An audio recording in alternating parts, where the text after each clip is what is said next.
যেই প্রজ্ঞাপন আপনারা পেয়েছেন ওইটাই ফাইনাল, এর পরেও কোনো প্রজ্ঞাপন নাই, এর আগে কোনো প্রজ্ঞাপন নাই।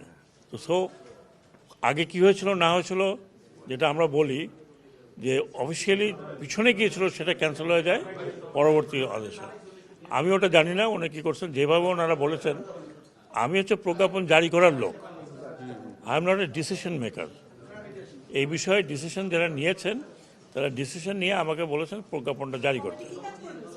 কমিটি কবে বসবে? আর কমিটি বসবে, এটা ফজল কবির সাহেব ওনাকে এটা হেড বানানো হয়েছে, উনি ডিসাইড করবেন কবে বসবেন। আলোচনার দরকার আছে কি আলোচনার দরকার নাই এ বিষয়ে আমরা এখনও বসেই নেই।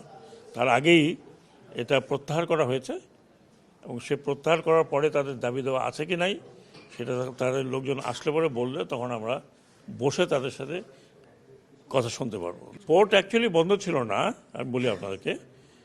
পোর্টে যে অবস্থা ছিল 3-4 দিন একটা অলরেডি যেগুলি এক্সপোর্ট হওয়ার কথা ওগুলো ঢুকে গেছিলো। They are waiting for to be lifted in ship, মানে জাহাজীকরণ বাকি ছিল।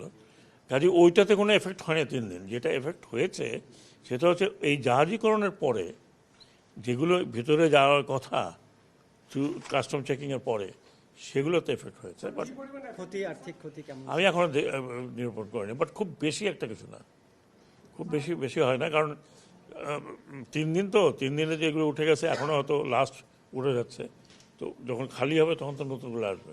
খুব একটা ক্ষতি হয়েছে বলে আমার মনে হয় না, বাট এটা আমি এই মুহূর্তে বলতে পারবো না unless assessment is done. Next time এই ধরনের